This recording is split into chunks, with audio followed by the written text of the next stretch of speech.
Hello friends, आज हम आपके लिए ह्यूमन ब्रेन से संबंधित टॉप 50 क्वेश्चन लेकर आए हुए हैं। तो वीडियो को शुरू करने से पहले वीडियो को लाइक और सब्सक्राइब जरूर कर दें चैनल को, जिससे आने वाली वीडियो आपके लिए नोटिफिकेशन आ जाए। तो चलो पहले प्रश्न शुरू करते हैं।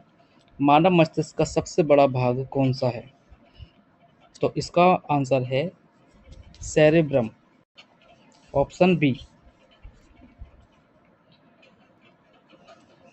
मानव मस्तिष्क के मुख्य रूप से 3 भाग होते हैं: अग्र मस्तिष्क, मध्य मस्तिष्क और पश्चिम मस्तिष्क। यह शरीर के सोचने, महसूस करने, याद रखने, सांस लेने, हृदय गति और शारीरिक संतुलन जैसी सभी गतिविधियों को नियंत्रित करता है। अग्र मस्तिष्क यह शरीर का सबसे बड़ा भाग होता है। अगर पेपर में पूछा था सबसे बड़ा भाग कौन सा होता है, तो अग्र मस्तिष्क होता है। सेरेब्रम, इसमें यह बुद्धि, सेरेब्रम का कार्य होता है, यह बुद्धि, सोच, याददाश्त, भावनाओं और स्वैच्छिक मांसपेशियों को नियंत्रित करता है। थैलेमस, यह संवेदी सूचनाओं को मस्तिष्क के अन्य भागों तक पहुंचाता है। हाइपोथैलेमस, यह भूख, प्यास, शरीर के तापमान और हार्मोनल संतुलन को नियंत्रित करता है। नंबर 2, जो इसका ब्रेन का मध्य भाग होता है, मध्य मस्तिष्क, यह मुख्य रूप से दृष्टि, देखने और सुनने संबंधित प्रतिक्रियाओं को नियंत्रित करता है। यह शरीर की सजगता में मदद करता है। तीसरा पार्ट, पश्चिम मस्तिष्क, अनुमस्तिष्क, इसमें अनुमस्तिष्क भाग होता है। यह शरीर का संतुलन बनाने और मांसपेशियों के तालमेल के लिए जिम्मेदार है। मेडुला, यह सांस लेने, हृदय की धड़कन, रक्तचाप जैसी अनैच्छिक गतिविधियों को नियंत्रित करता है। पोन्स, यह मस्तिष्क के विभिन्न भागों के बीच संदेश भेजता है और श्वसन को नियंत्रित करता है। संतुलन कौन बनाए रखता है? Cerebrum, option B. मेडुला किसे नियंत्रित करता है? मेडुला किसे नियंत्रित करता है? तो इसका आंसर है ऑप्शन बी, श्वसन और हृदय गति को। अभी मैंने आगे बताया था आपको, तो मेडुला का क्या कार्य था। अगला प्रश्न, मानव मस्तिष्क का औसत वजन कितना होता है? तो इसका ऑप्शन है 1.4 किलोग्राम। अगर इसमें मेल की बात की जाए तो 1350 से लेकर 1450 ग्राम तक होता है। फीमेल की बात की जाए तो 1200 से 1300 ग्राम के बीच में होता है। चाइल्ड में बात की जाए तो 300 ग्राम से लेकर 400 ग्राम तक के बीच में होता है। तो इसका आंसर है ऑप्शन बी। न्यूरॉन क्या है? न्यूरॉन क्या है? तो इसका ऑप्शन है सी, तंत्रिका कोशिका। तो ये मैंने अभी शुरू में ही बताया था, हाइपोथैलेमस, ऑप्शन बी है इसका। अगला प्रश्न, सेरेब्रम में कितने हेमिस्फीयर होते हैं? तो सेरेब्रम में हमारे 2 हेमिस्फीयर होते हैं। ब्रेन प्लस स्पाइनल कॉर्ड मिलकर क्या बनाते हैं? तो ये बनाते हैं हमारा option B, CNS, central nervous system. संवेदी संकेत का प्रसारण केंद्र कौन करता है या कौन है? तो इसका आंसर है ऑप्शन ए, थैलेमस। ब्रेन स्टेम में क्या शामिल है? तो ऑप्शन बी, मेडुला और पोन्स। प्रतिवर्ती क्रिया कहाँ नियंत्रित होता है? तो प्रतिवर्ती क्रिया स्पाइनल कॉर्ड में नियंत्रित होता है। ब्रेन की सुरक्षा परत क्या कहलाती है? तो ब्रेन की सुरक्षा परत मेनिंजेस ये कहलाती है। सीएसएफ का पूरा नाम क्या है? सीएसएफ का पूरा नाम, ऑप्शन बी,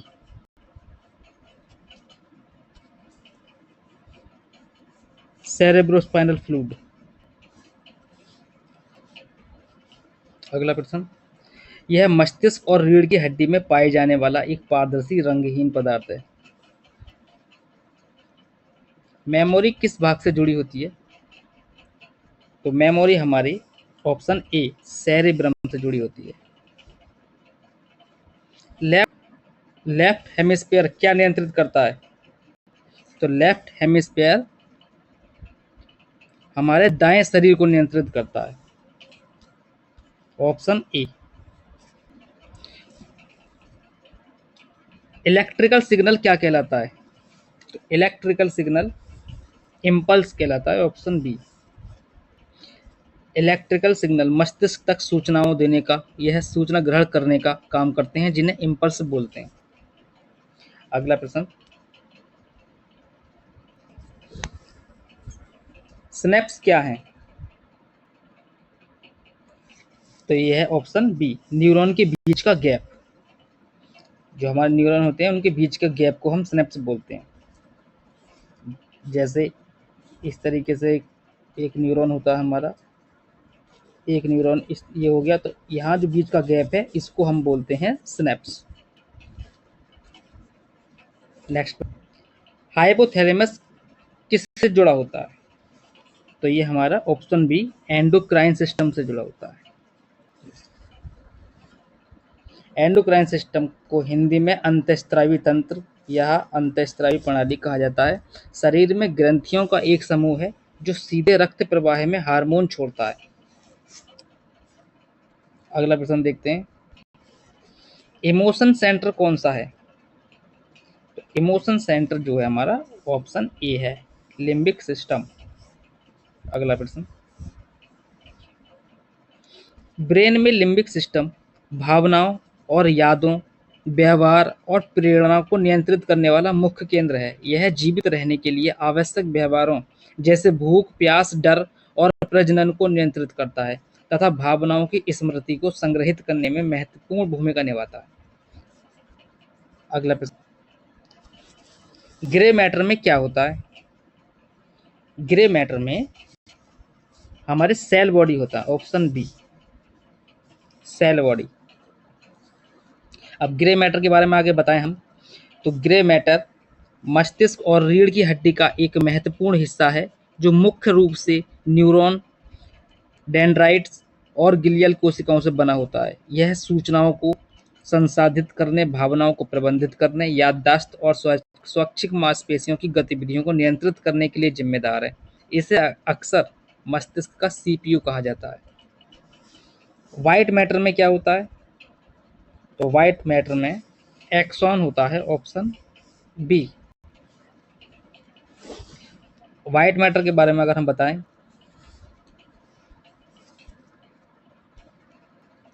मस्तिष्क का व्हाइट मैटर, मस्तिष्क और रीढ़ की हड्डी, व्हाइट मैटर को श्वेत पदार्थ भी बोलते हैं। मस्तिष्क और रीढ़ की हड्डी के भीतर का वह ऊतक है जो मुख्य रूप से माइलिन युक्त तंत्रिका तंतुओं या एक्सोन से बना होता है। यह मस्तिष्क के विभिन्न क्षेत्रों के बीच सिग्नल को भेजने और प्राप्त करने यानी कम्युनिकेशन नेटवर्क के रूप में कार्य करता है, जिससे सीखना, सोचना और शारीरिक हलचल सुचारू होती है।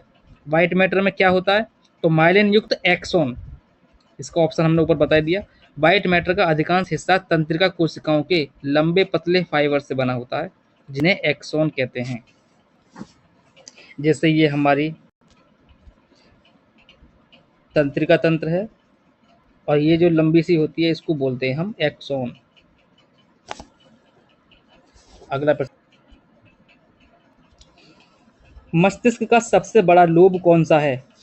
तो मस्तिष्क का सबसे बड़ा lobe A option frontal lobe है।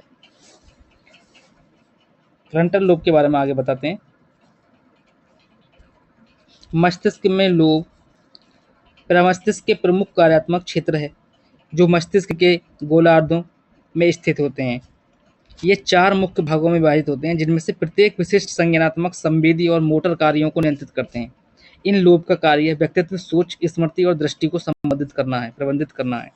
मस्तिष्क के लोब और उनके प्रमुख कार्य होते हैं। पहला होता है फ्रंटल लोब। यह मस्तिष्क का सबसे अगला और बड़ा हिस्सा होता है। उच्च स्तरीय सोच, योजना बनाना, समस्या समाधान, निर्णय लेना, व्यक्तित्व, व्यवहार, भावनाएं और स्वैच्छिक गतिविधियों को नियंत्रित करना, यह इसका कार्य है। पार्श्विक लोब जो होता है, यह मस्तिष्क के ऊपरी भाग में होता है। कार्य इसका होता है स्पर्श, तापमान, दर्द, दबाव जैसे संवेदी जानकारियों को संसाधित करना और स्थान जागरूक का प्रबंध करना। एक टेम्पोरल लोब होता है, यह कानों के पास स्थित होता है। इसका काम सुनने की क्षमता, भाषा की समझ, स्मृति और भावनाओं को संसाधित करना। ओसिपिटल लोब, यह मस्तिष्क के पिछले हिस्से में होता है। तो आपको मैंने चारों पार्ट बता दिए हैं। विजन सेंटर कहाँ होता है? तो विजन सेंटर हमारा ऑप्शन सी ऑक्सीपिटल लोब में होता है। ये मैंने अभी ऊपर बताया, सारे चारों के बारे में समझाया हुआ है। अब आप आसानी से आंसर दे देंगे। अगला प्रश्न, हियरिंग, हियरिंग सेंटर कहाँ होता है? तो हियरिंग सेंटर टेम्पोरल लोब में होता है। ये भी मैंने ऊपर बता चुका, ऑप्शन बी। अगला प्रश्न, स्पीच प्रोडक्शन से जुड़ा क्षेत्र कौन सा होता है? तो ये होता है हमारा ऑप्शन बी, प्राका क्षेत्र। इसके बारे में हम बताते हैं।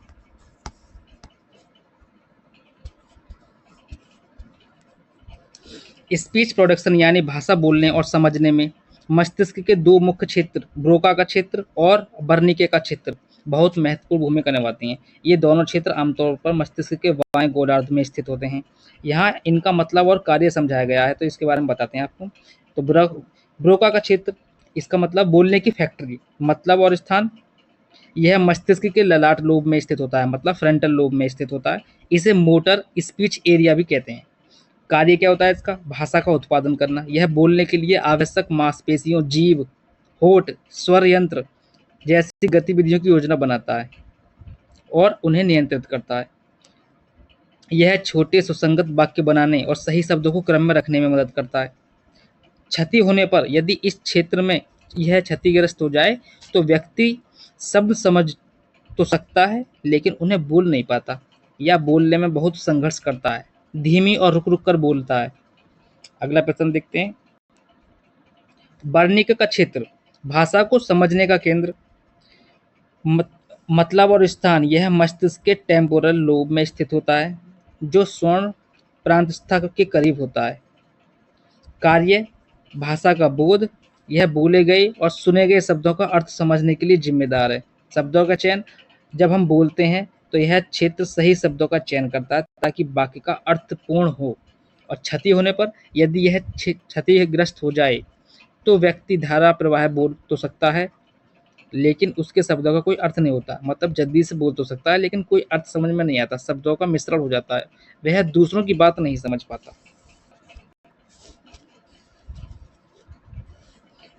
पोस्चर और कोऑर्डिनेशन कौन नियंत्रित करता है? तो इसका आंसर है option B, cerebrum. Autonomic nervous system को कौन नियंत्रित करता है? तो इसका आंसर है option A, hypothalamus.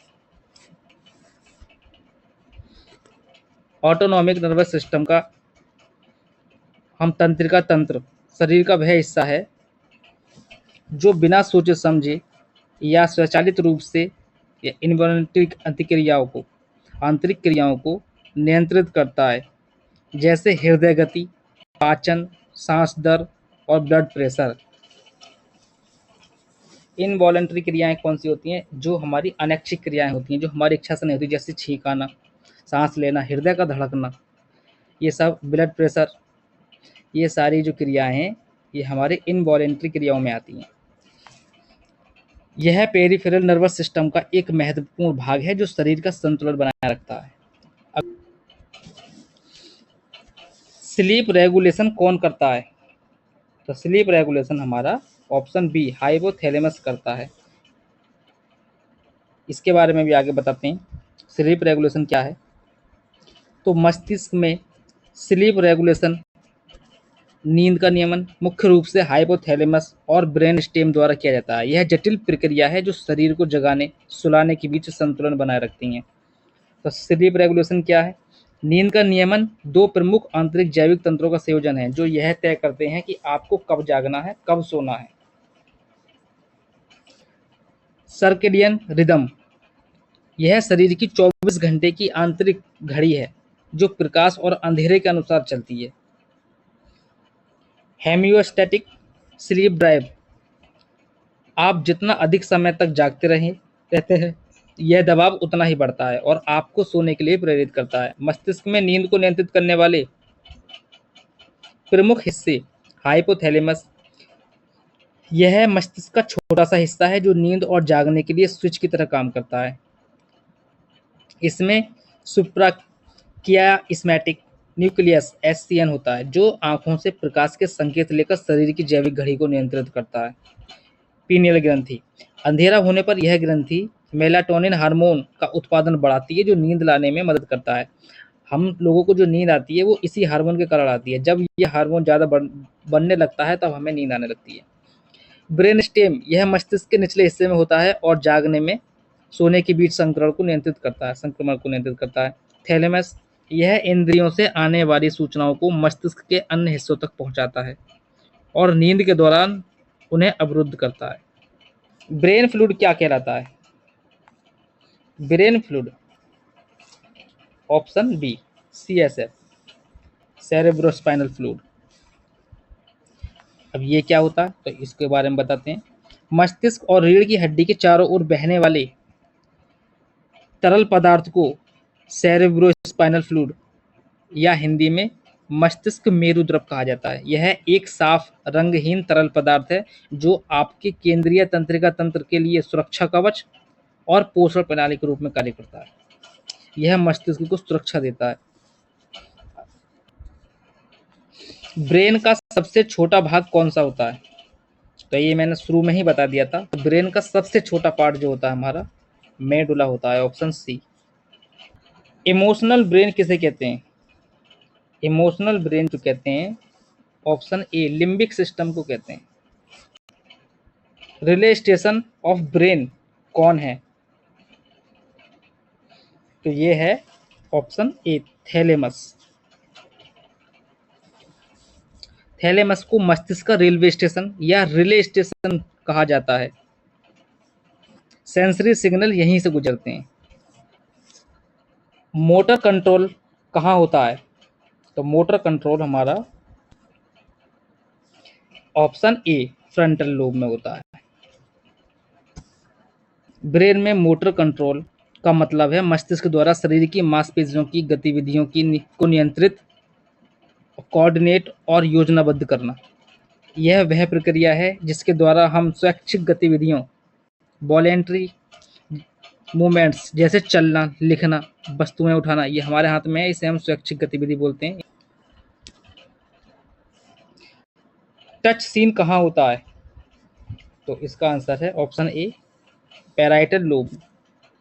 Memory loss disease कौन सी है? Option B Alzheimer.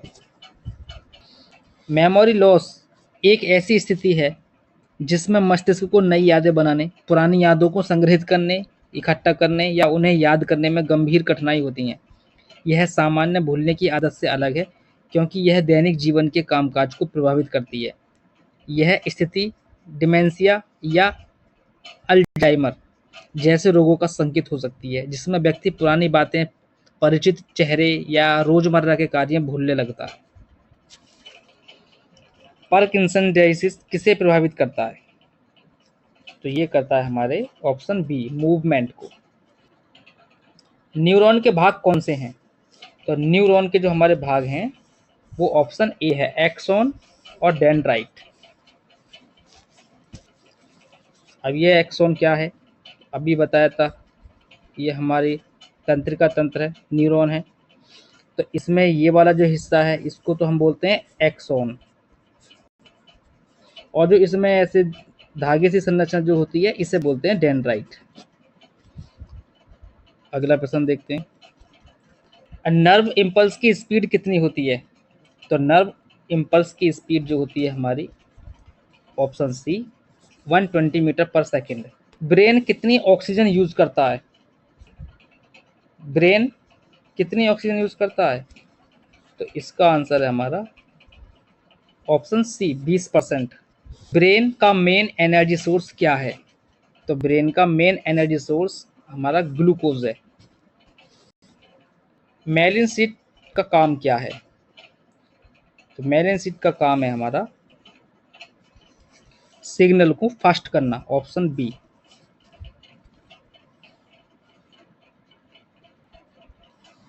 Option B.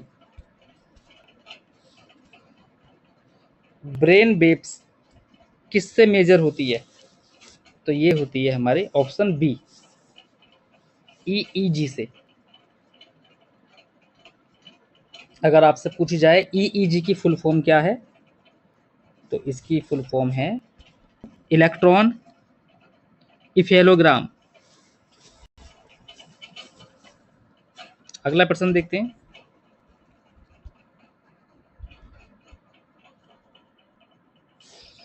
Brain का कौन प्रोटेक्ट करता है? तो ब्रेन जो है, हमारे ब्रेन के बाहर क्या है?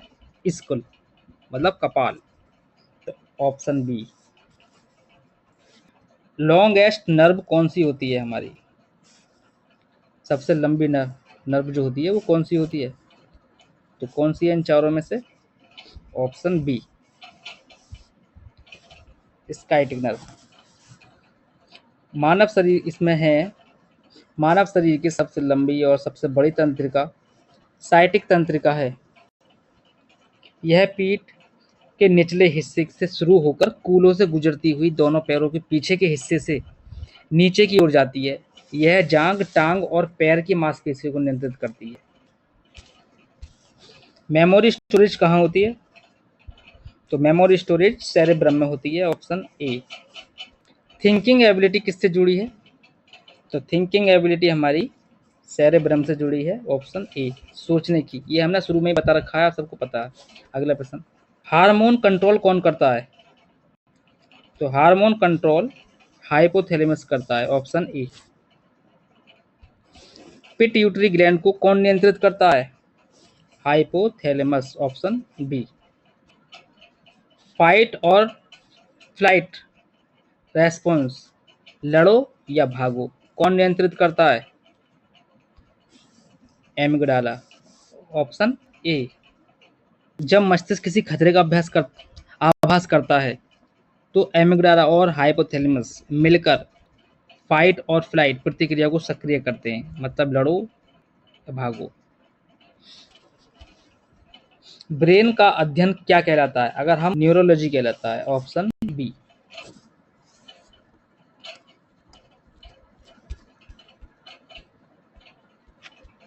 अगर वीडियो आप सभी को अच्छी लगी हो तो प्लीज़ चैनल को सब्सक्राइब, लाइक, शेयर, कमेंट जरूर कर दें। धन्यवाद।